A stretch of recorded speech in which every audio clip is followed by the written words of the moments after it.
Hi, my name's Llewellyn Dazel, and I'm here to talk about my journey and with my rare disease called NMO.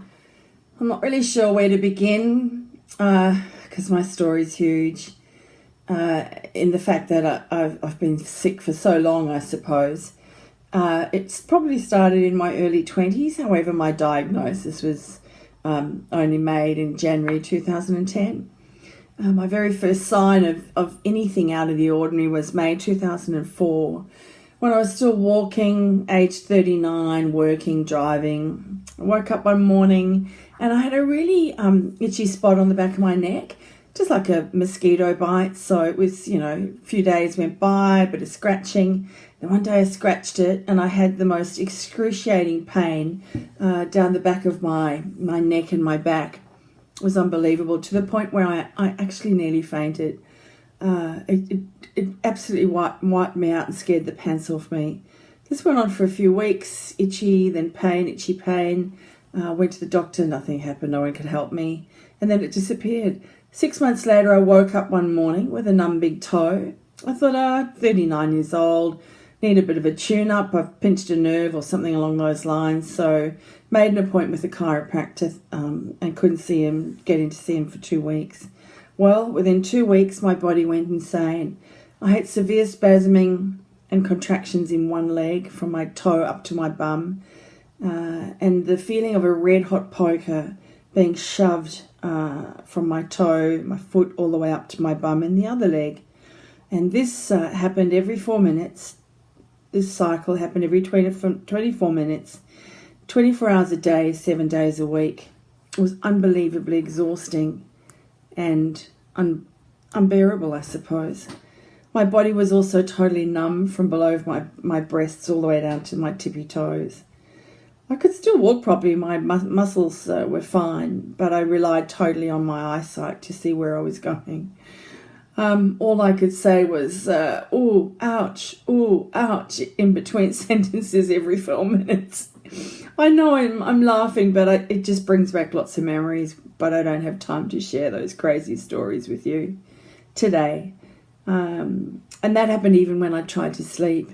And then the medical specialist began. I started to try and find out what the hell was going on with my body. Oh man, my GP referred me to a back specialist to start off with, who wanted to do some unbelievable major back surgery on me. Thank goodness I said no, don't be crazy. Then I was diagnosed with shingles when I had crazy, painful shooting, burning things happening across my midline, similar to the one I had on my neck. I didn't have shingles. Then I went to a neurologist who admitted me to hospital for tests, extensive tests.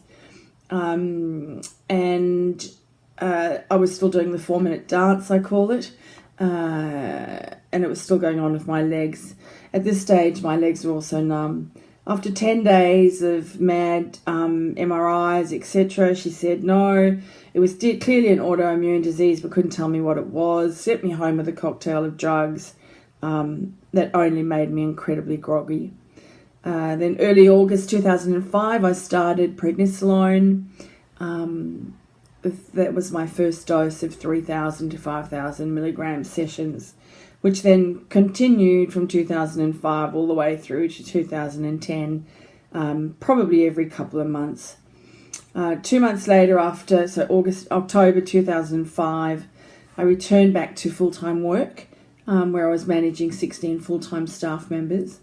I'd had 4 months off as I'd been having this crazy attack. I had no diagnosis yet.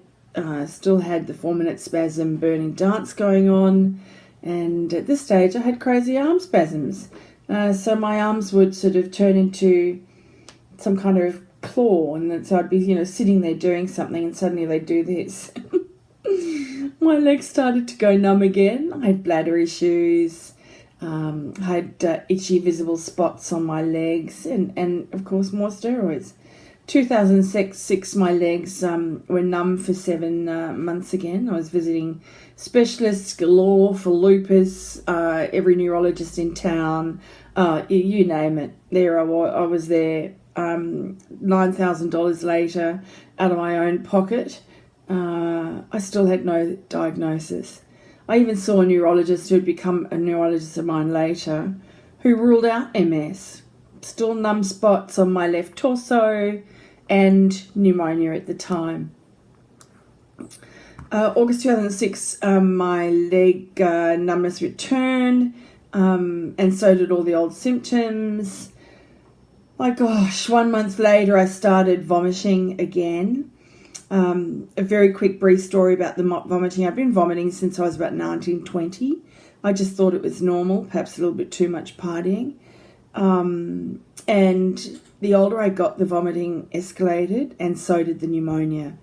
And what that turned out to be, briefly, was that I had a lung biopsy and I got diagnosed with what they call exogenous lipoid pneumonia, which means it's more people who do woodwork with oil or people who are fire breathers, circuses and on the sidewalks and stuff are prone to that.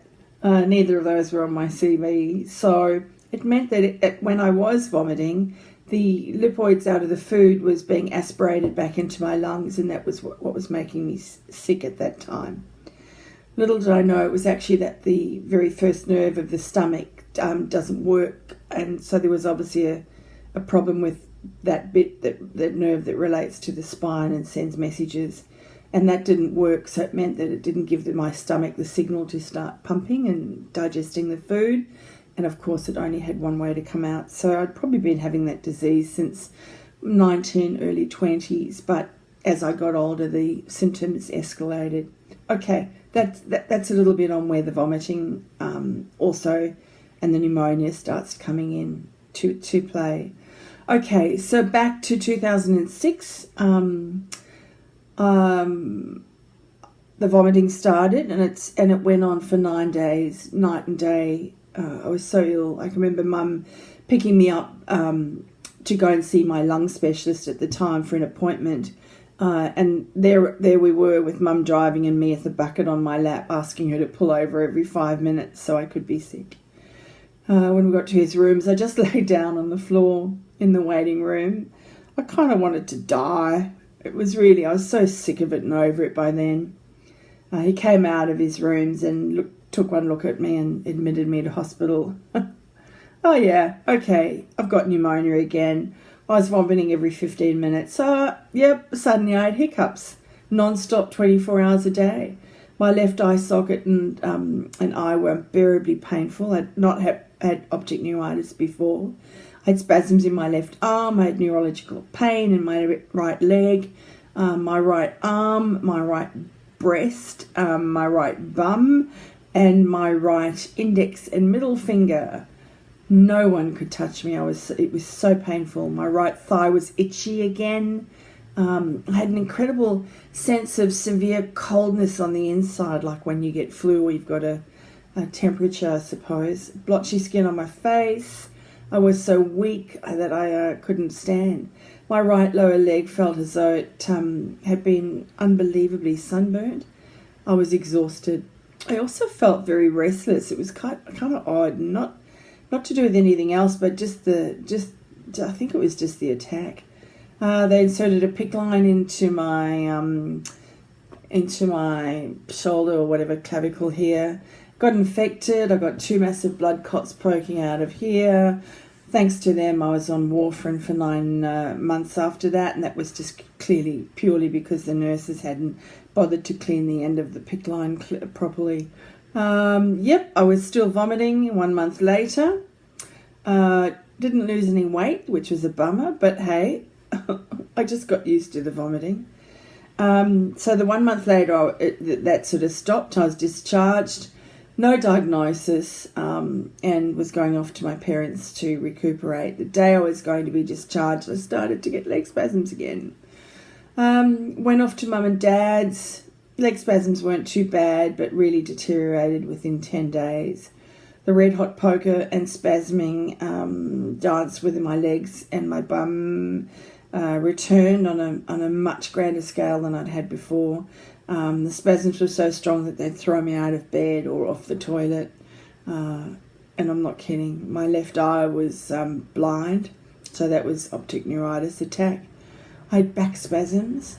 It wouldn't stop. I had spasms all the way down my left side of my body, from my fingertips all the way down to my toes. My left arm and leg lost all its strength. I had banding around my torso. I had numbness from my waist down. My skin was incredibly sensitive to touch. And I had those crazy shingles-like attacks. It wasn't shingles, but you could actually follow the nerve to see where it had this attack. It was this red mark. It was just incredible, although unbelievably painful. And the tissues behind my ears felt puffy. It wasn't, but it just felt incredibly puffy. I couldn't shower myself. I could hardly walk. It was a mess.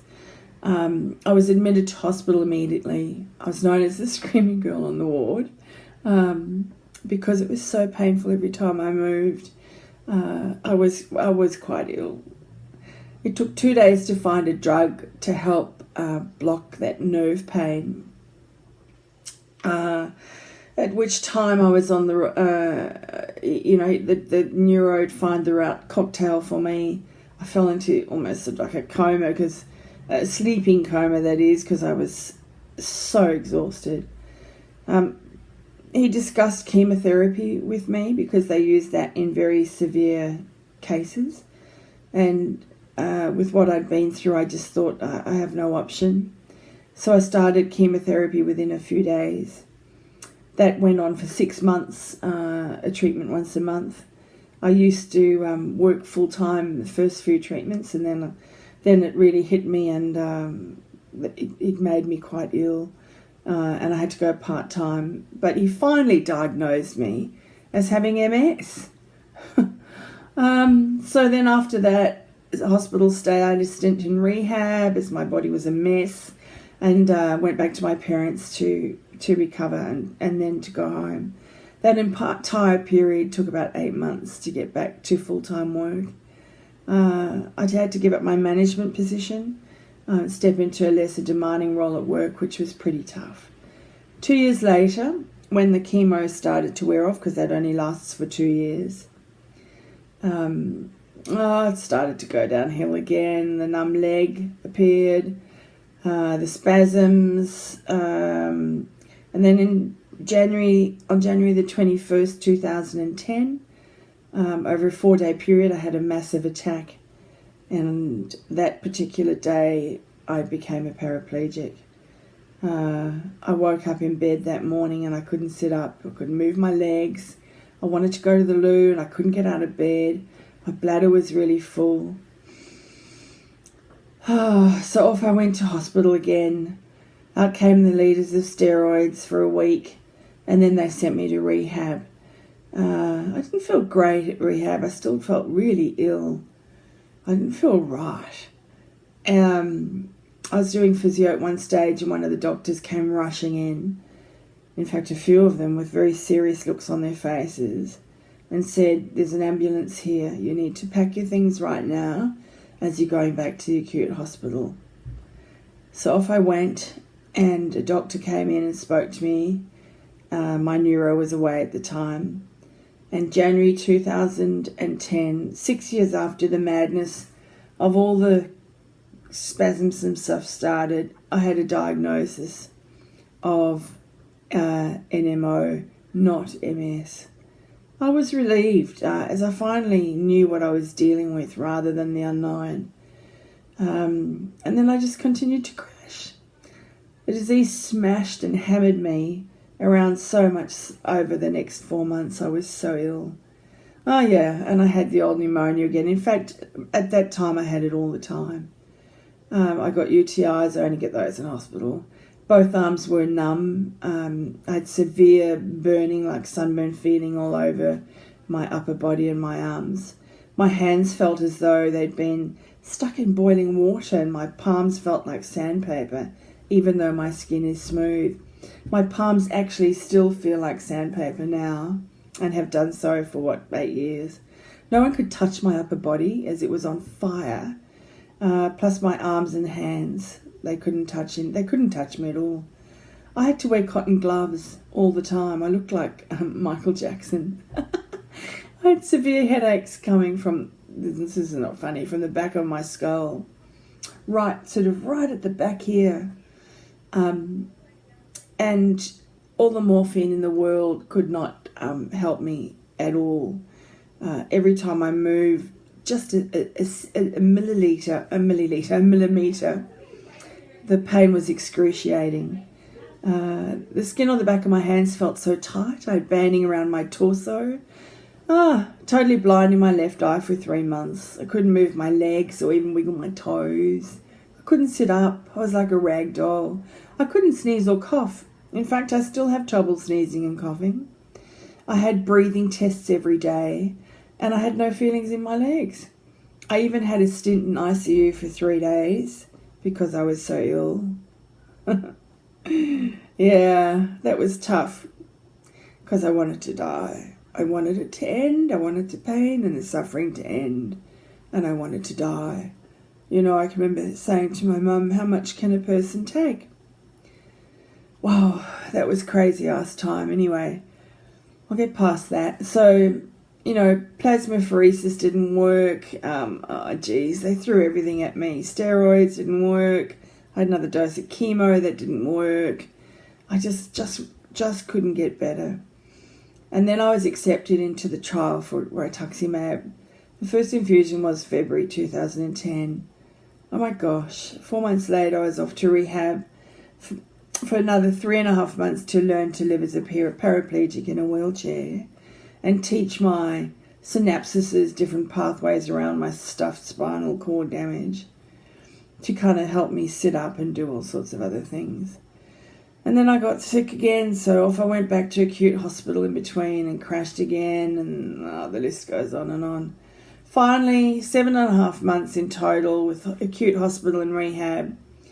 I moved into a brand new, when I was discharged, I had nowhere to go because I was in a wheelchair, so I moved into a brand new house that I'd built. Now, the kicker is I'd bought this land prior to anything happening and signed for the house to be built. And it started to be built 4 days before I became a paraplegic. So I built the house on a tiny little iPhone in hospital while I was unbelievably ill, with one eye. Really, it was quite amazing. Anyway, so I moved into this house, and I'll never forget. You know, I had things in storage, so there were 80 boxes sitting in around the house with furniture all over the place. Oh my God, I'll never forget it. Anyway, the worst part was I felt so alone. I had plenty of people around me, but I felt so alone. As I hadn't been educated on anything. I felt like I'd been dumped in a paddock in the middle of nowhere. I had no knowledge about anything. I didn't even know where to buy pads from. Nobody had educated me on what to do. It was quite remarkable. So I started the support group on Facebook, which grew very, very slowly at first. However, when I started to connect to people, it was a huge help for me, because I felt supported, started to feel supported. And then every couple of months I'd have another major attack, and off I'd go, acute hospital, rehab, and so the cycle kept going. Finally, February 2011 was the very last attack I had. Yay! But the problem was then that I had to convert my mum's garage into a unit for myself because I couldn't live on my own. And rented out my house, sold it eventually. That doesn't really matter anyway.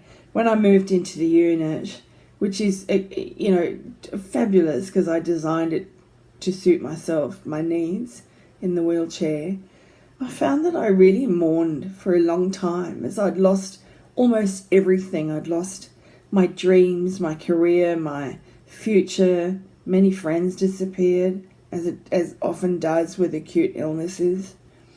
I couldn't travel anymore. Just everything seemed to have disappeared. My beautiful dog that I'd had for almost 13 years had died just before I moved and passed away from cancer in my arms. So it was hard not having her there with me, my fur child. Oh, and then as time went on, I started to gain confidence, as it's an incredibly whole different world to live in a wheelchair, and I was determined to stay as independent as possible. I'd always wanted to take up photography, so I did. I wanted to do a regular blog on NMO, and I was passionate about educating the world about it, this crazy rare disease. Not only do I do a blog now, but I ended up building a website, which is insane. I have no IT experience. I was on the train one day and noticed people in wheelchairs alone, chatting to them. I found out they were just going to the city because they had nothing else to do. So I set up a wheelchair disability social group and ran that for just over 5 years, which was great fun. I even got to go ice skating on my wheelchair, in my wheelchair, on the ice. It was so much fun. I now travel around everywhere on public transport. I go to the zoo, art galleries, you name it. Nothing is a problem. And I even recently went on a cruise to New Zealand, which was fabulous. I try to find ways to make things happen, as well as see the funny side of things. For me, that is, it's easier to do that and cope rather than crying, although I do that as well. It's most definitely my visual and warped sense of humour that helps me get through any adversity that I face. That's not to say I don't feel as though I'm climbing Mount Everest every day, because believe me, I do. With all the spasms that I still have, the nerve pain, the leg stiffness, the frustration, I'm legally blind in my left eye. I've got arthritis. There's so many things. Anyway, that doesn't matter. I always try and find a solution to make my journey work as best it can. For me, that is. And I also really learned to ask for help. That was probably one of the hardest things I ever did. So, I really believe that as lousy as this disease is, and all the challenges that it's throwing at me, and does so every day and in the past, it's actually enabled me to become the person that I really am. The character, the soul, the little girl inside of me that was born, 52 years ago, is back, with a vengeance. I'm no longer influenced by any social rules. You still got to follow rules, but it's like peer group pressure or constraints of corporate rules or anything to those effects. All of that's gone.